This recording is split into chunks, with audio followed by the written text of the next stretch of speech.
वेद वेदांग जाणणारा, त्रिकाल संध्या करणारा, शौच अशौच पाळणारा, 16 ओवळ्यामध्ये सगळं काही करणारा. पण निमित्त काय घडलं? तर जीवनामध्ये संग चुकीचा आला.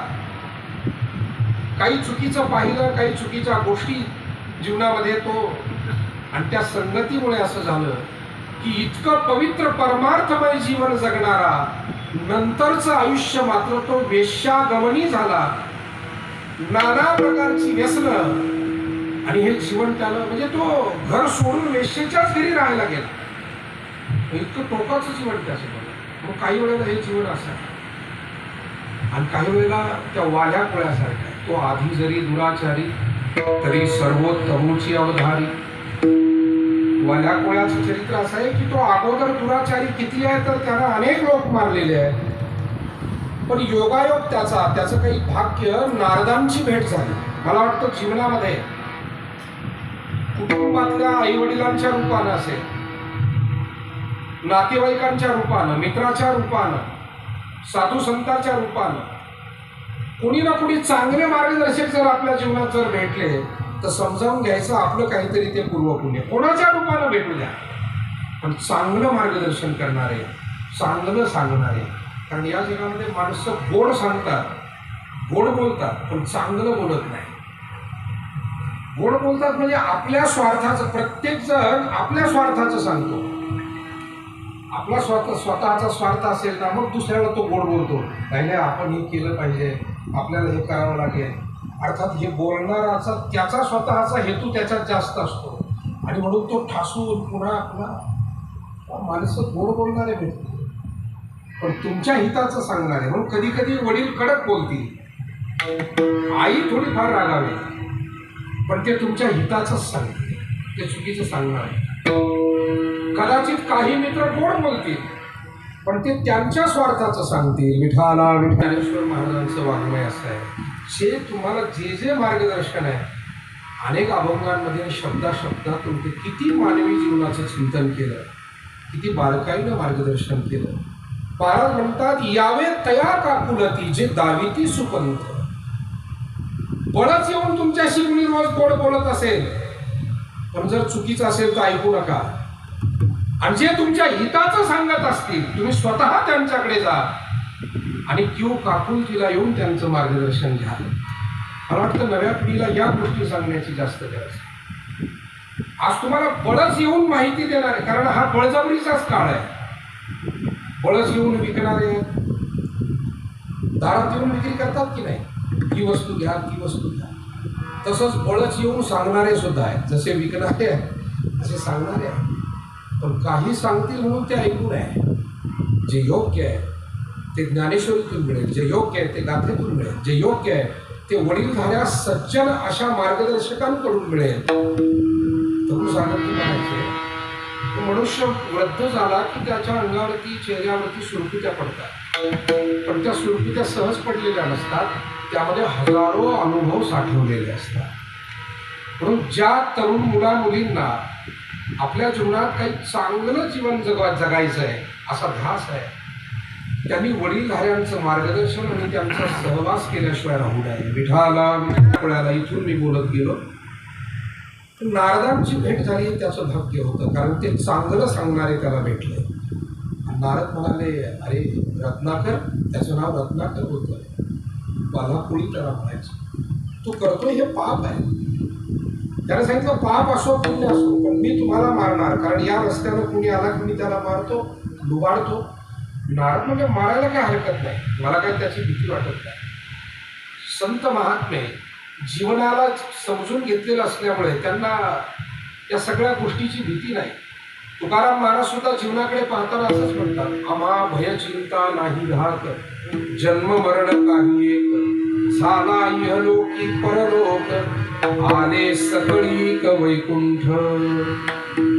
जीवनातल्या गोष्टी स्पष्टपणे एकदा समजू लागल्या की बघ, भय भीती निघून जाते, अज्ञान निघून गेलं की सगळी भीती संपली. आणि म्हणून नारद म्हणाले, मला भीती वाटत नाही, मारायचं तर तू मार, पण तसंही माझ्याकडून घेण्यासारखं काही नाही. म्हणाले, मी आपला पायी फिरतो आणि माझ्या गळ्यात फक्त विणा आहे, या विण्याचा एक नियम असतो म्हणे, पहिला विनेकरी जर थकला तर दुसऱ्यानं तो गळ्यात घ्यावा लागतो. आपल्याकडे सप्ताहामध्ये आपण विना उभा करतो. मग नारद म्हणले, मला जर मारलं तर हा विना तुझ्या गळ्यात पडेल. तुम्हाला नको बा, हे आपल्यासोबत काही जमायचं नाही. विनोदाचा भाग सोडा. पण नारदाने त्याला युक्तिप्रयुक्तीने समजावलं की तू करतो हे पाप. शेवटी तो घरी गेला, घरच्यांनाही विचारून आला, पापात कुणी सहभागी आहे का. सर्वांनी नकार दिला. ती कथा आपल्याला माहिती आहे म्हणून फार सविस्तर बोलण्यात वेळ घालवला, परत आला आणि नारदांना मग पश्चाताप करून विचारलं, महाराज चुकलंच माझं, चुकीच्या दिशेनं जीवन जगलो. मला ही कथा सुरुवातीला जेव्हा ऐकली आणि आजही सांगतो त्या प्रत्येक वेळेला एक गोष्ट सतत जाणवत राहते. वाल्याकुळानं एवढी माणसं मारली, त्यातले अनेक जण म्हणालेच असतील की हे पाप आहे, करू नको. पण नारदांच्या शब्दाचा परिणाम वाल्याकुळावरती का झाला. सांगणारा ज्यावेळेला नैतिक मूल्य जीवनामध्ये जपून सांगत असतो त्यावेळेला त्या सांगण्याला महत्त्व प्राप्त होत असते. एखादे गुरुजी जेव्हा स्वतः व्यसनमुक्त असतात त्यावेळेला ते त्यांच्या विद्यार्थ्यांना व्यसनमुक्तीचा संदेश जास्त प्रभावानं देऊ शकतात. गावातला एखादा पुढारी ज्यावेळेला उत्सव करायचा आहे, मंदिर बांधायचं आहे, आपल्याला वर्गणी करायची असं म्हणतो, पण तो स्वतः अगोदर पावती फाडणार असेल तर लोक त्याचं ऐकतात. आपल्याकडे बरं आहे, गावचे पुढारी स्वतः पावत्या फाडतात, पण काही गावामध्ये फक्त पुढारी भाषणं करतात, गोरगरीब पावत्या फाडतात आणि हे नुसतेच उष्ण मिरवतात. जर तुम्हाला दुसऱ्याला दान मागायचे तर तुम्ही काय देणार ते सांगा. छत्रपती शिवाजी महाराजांच्या सोबत हे सगळे 18 पगड जातीतले मावळे लढायला तयार झाले. त्याचं कारण महाराज स्वतः घरदार सोडून अगदी स्वतःचा प्राण जोखमीत घालून त्या मोहिमेत होते, अग्रभागी होते, स्वतः लढत होते. नाहीतर मग आपल्याकडे म्हण आहे, तुम लढो हम कपडे संभाल. असं जर केलं असतं तर स्वराज्य निर्माण झालं नसतं. म्हणून नारदाकडे ती नैतिकता होती, ते स्वतः त्या नीतिमूल्यांचं पालन करत होते आणि म्हणूनच कदाचित वाल्या कोळ्याचा वाल्मिक ऋषी झाला. त्या वाल्याचा वाल्मिक होतो, पण त्याच्यासाठी नैतिक माणसं असावी लागतात, नीतिमत्तेची माणसं असावी लागतात. म्हणून मार्गदर्शकाला सुद्धा ही जबाबदारी सांभाळावीच लागते. फार मोठी जबाबदारी. सतीचं वाण ज्याला आपण म्हणतो अशा स्वरूपाचं. फक्त कुटुंबातला मार्गदर्शक, समाजातला असेल, कोणत्याही क्षेत्रातला, सामाजिक, धार्मिक, राजकीय, त्याला ती नीतिमूल्य पाळायलाच हवी. विठालांचे पाय धरले, एवढा हिंसाचारी, परंतु त्यानं आपलं शस्त्र खाली ठेवलं आणि शस्त्र खाली ठेवून सांगितलं की महाराज आता तुम्ही सांगा मी हे जीवन कसं जगावं. म्हणाले तू पुण्यकर्म कर, कारण अंधारावरचा उपाय आहे प्रकाश, अज्ञानाचा वरचा उपाय आहे ज्ञान, तसं पापावरचा उपाय आहे पुण्य. घडलं तुझ्या हातून पाप दुर्भाग्यानं घडलं, पण आज आता तू पुण्यकर्म करण्याकडे कल. काय करू पुण्यकर्म. म्हणजे देवाचं नाव घे, इथून सुरुवात तर कर. पण सवय नसते ना, काही सोप्या गोष्टी सुद्धा काही माणसांसाठी अवघड असतात, कारण सवय नसते. म्हणून आता टाळ वाजवणं म्हणजे चंद्रावर जाणे इतकं अवघड नाही, पण तरी सुद्धा सवय नसते ना. काही माणसांना तो टाळ कसा धरावा इथपासून अडचण आहे. मी नेहमी म्हणतो नवख्या माणसाने जर टाळ धरला तो असा पालथा धरतो, कारण त्याला ती ठाऊक नाही आहे काम सोपं. आरती ओवाळायचं सुद्धा ज्याला ठाऊक नाही ना, तो कधी कधी असं ओवाळायचं तर असा उलटा झटका आणतो. कारण ते काय त्याच्या सवयीतलं ते काम नसतं. आणि त्यातल्या त्यात घंटी वाजून जर आरती ओवाळायची तर त्याला रोजचा अनुभवीच पाहिजे. मंदिरात आरती करणारा एवढा, नाही तर मग घंटी वाजवावी तर आरती बंद पडते आणि आरतीकडे लक्ष द्यावं. तर मी का सांगतो, गोष्टी सोप्या असतात पण सवय नसते ना. तसं वाल्या कोळ्याला रामनाम घ्यायला सुद्धा अवघड जाऊ लागलं, कारण सवय नव्हती. मग गोस्वामी तुलसीदासी वर्णन करतायत, राम म्हणता येणार तर तो उलट म्हणू लागला. उलटा वाल्मिक भय ब्रह्म समाना. तुलसीदासांनी रामायणामध्ये हा उल्लेख करून ठेवला. उलट म्हणावं लागलं कारण ते वळण नव्हतं तोंडाला. आणि जी गोष्ट वळणात नाही, थोडासा वेळ लागतो, पण इतक्याही परिस्थितीतून तो पुढे आला. मी का सांगितली उदाहरणं, काहींच्या पूर्वायुष्यात परमार्थ असतो तर वर्तमानात नसतो, काहींच्या वर्तमानात परमार्थ असतो पण पूर्वी नसतो. तुकाराम महाराजांसारखे जे साधू संत सत्पुरुष आहे त्यांच्यासारख्यांचं जीवन मात्र अवघ परमार्थमय. कशा पद्धतीनं ते अभंगाच्या पहिल्या चरणात संबंधू जरा मरण काही बाधू. अभंग अतिशय गोड आहे. या अभंगाची पूर्व पार्श्वभूमी म्हणूनच आपण ही प्रस्तावना थोडीशी दीर्घ प्रस्तावना बोलत गेलो, परंतु या प्रस्तावनेतच अभंगाचा सगळा सार सामावलेला आहे. म्हणून पुढील अभंगाचा सरळ 10 मिनिटामध्ये अर्थ आपल्या पुढे मांडून मी थांबले, कारण 11:30 वाजून गेले आणि आपण सगळी मंडळी उपस्थित आहात. अधिक वेळ लांबवणं बरं नाही. 9:45 बरोबर भजनी मंडळी त्या ठिकाणी व्यासपीठावर आली आणि सुरुवात वेळेत केली, त्यामुळे अधिक लांबवणार नाही. आपणही अनेक पै पाहुणे दूर या ठिकाणी आलेला आहात. व्यवस्था त्या मानानं खूप चांगली, कारण नाही तर ऊन फार आहे, मंडप उत्तम आहे, सिस्टीम चांगली आहे. ही कूलरची व्यवस्था आता उन्हाळा सुरू झाल्यापासून आजच आम्हाला गार हवा मिळाली. नाही तर विचार म्हणजे बोलून बोलून इकडे आत उष्णता वाढते, मंडप वरून तापतो आणि अनंत अडचणी असतात. खेड्यापाड्यात गेलं की बाहेर पुष्कळ आणि अडचणी असतात, परंतु अखेर भजनाचा सगळा आनंद मिळतोच. तो कुठेही गेला तरी तो समानच असतो. विठाला संचित कर्म, प्रारब्ध कर्म आणि क्रियमान कर्म. क्रियमान कर्म म्हणजे जे वर्तमानामध्ये आपण आज करतोय त्याला क्रियमान कर्म म्हणावं. जे केलेलं कर्म मागे जमा झालं त्याला संचित कर्म म्हणावं. आणि मागे जे जमा आहे ते भोगण्यासाठी म्हणून फलरूपानं प्राप्त झालं की त्याला प्रारब्ध कर्म म्हणावं. तुकाराम महाराज म्हणतात संचित प्रारब्ध क्रियमान अवघा झाला नारायण. महाराज म्हणतात आम्ही पूर्वीही ईश्वर भक्तीच केली, म्हणजे संचितातही आमच्याकडीच आहे, वर्तमानातही तेच केलंय क्रियमान कर्म म्हणून. म्हणून प्रारब्धातही आमच्या तेच आहे, कारण वर्तमानात भजन केलं ते संचितात रूपांतर झालं आणि जे संचितात रूपांतर झालं ते भोगण्यासाठी पुढे आलं. अर्थात असे फार थोडे लोक असतात की ज्यांचं सर्व मागे पुढे सर्व आयुष्य सत्कर्माने व्यापलेलं असतं आणि मला वाटतं अशी मंडळी खरोखरच अधिक भाग्यवान समजायला पाहिजे. मी ज्या परिवाराचा विषय मगाशी बोलून गेलो, कैलासवासी तात्या, त्यांचे वडील आणि हा सगळा परिवार, ही सुरुवातीपासूनच सामाजिक सेवा, धार्मिक सेवा ही यांच्याकडे चालत आली. मुलकी पाटील असल्यामुळे समाजाशी संबंध आणि तो सगळा सेवाभाव आणि पुढे तात्या त्यांच्या सगळ्या बंधूंनी सुद्धा ही सेवा चालवली. तेव्हा एक अत्यंत आदर्शवत काम या परिवारानं केलं. तुकोबाराय म्हणतात की जीवन सज्जनांचं जीवन अशा स्वरूपाचं असतं आणि अशा स्वरूपाचं जीवन जगल्यामुळे अवघा झाला नारायण म्हणजे त्यामध्ये परमार्थ व्यापलेला आहे आणि त्याचा परिणाम काय, नाही आम्हासी संबंध जरा मरण काही मानू. जी माणसं आपलं जीवन सत्कर्माशी जोडून घेतात त्यांना व्यक्तिगत सुखदुःख फारशी जाणवत नाही. सुखदुःख होत नाही असं मी म्हणत नाही, सुखदुःख तर प्रत्येकाच्या समोर येतात. उद्या रामनवमी आहे, जो भगवान म्हणून या भूतलावर अवतीर्ण झाला दुःखानं त्याची पाठ सोडली, संघर्ष त्याच्याही वाट्याला, अपेक्षाभंग त्याच्याही वाट्याला.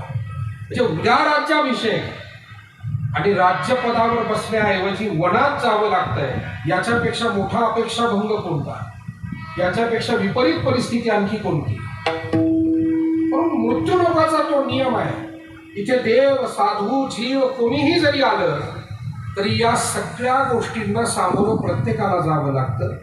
सुखदुःख प्रत्येकाला होतात, पण साधारण सत्कर्माशी जोडलेली जी माणसं आहे त्यांना त्या दुःखाची तीव्रता कमी जाणवते.